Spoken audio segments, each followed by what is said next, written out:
I really enjoyed the label writing exercise.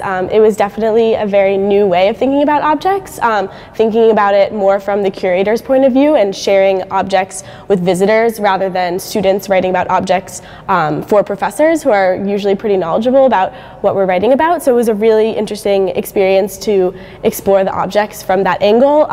Also trying to fit a lot of information into a very small space was definitely a really good exercise. And I think working with objects is very unique because a lot of times we're working with things that were meant to be used rather than paintings that are often more meant to be viewed or contemplated in that way. So it was really great to be able to actually engage with the objects in the object study room and to touch them and feel them and really get a feel for what the experience of using them would have been like for sort of the purpose for which they were created. And I will be talking about Pelike with two men at a gaming table. This Greek Pelike shows two men playing a game, a domestic scene that reflects the function of the vessel. Pelike were often used to store wine, and they would have played an important role in the culture of leisure activities in classical Greece. The domestic social atmosphere of the decoration is conveyed by the furniture in the scene, as well as by the vegetation in the background and by the poses of the two figures. One man sits on a stool, while another leans back over the gaming table from a chair. A large crater sits underneath the table, reinforcing the self-referential character of the Pelike's decoration. This decoration, known as the black figure technique, was applied using a slip that becomes dark when the vessel is fired. The application of this type of ornamentation was most often used for more refined ceramics, suggesting the high status of the Pelike's owner. I'm Jake Stein, a sophomore art history major in Davenport College. The two white and blue dishes that sit in this display may seem like an original and a copy, an influencer and an influenced, or even the work of an amateur and an expert.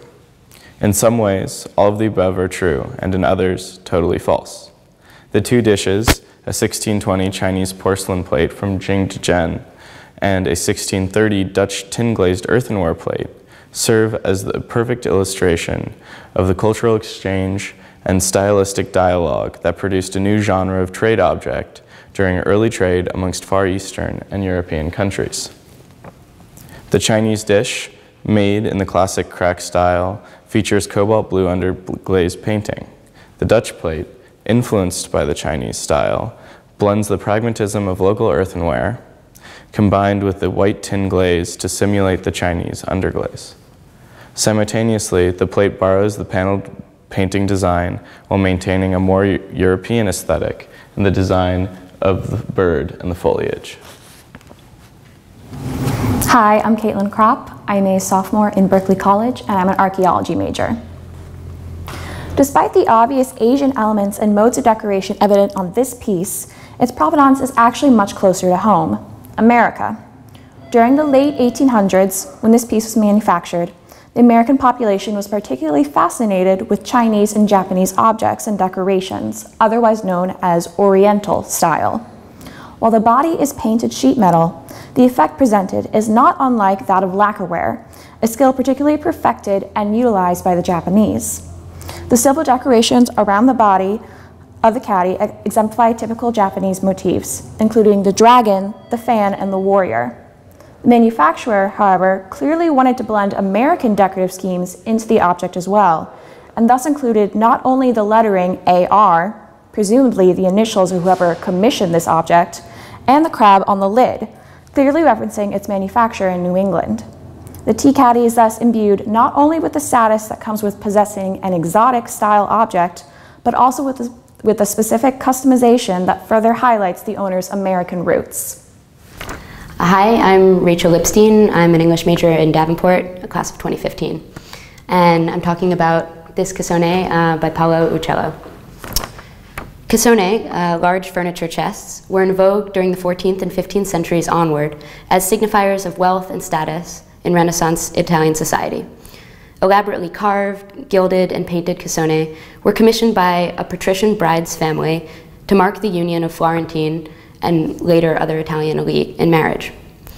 These chests, which housed the bride's trousseau, were ritually carried in procession to the palace of the groom's family, at once symbolizing and elevating the value of the dowry contained within. This cassone contains 4 finely painted panels depicting a classical war scene sandwiched between allegories of faith and justice that sanctify and bookend the marital union. Typically a permanent fixture at the foot of a bed, the Cassoni scene here incorporates architectural details such as fluted Corinthian pilasters and a sloping shingled base, which serve to elevate an elaborately decorated piece of furniture to a monument of marriage and success.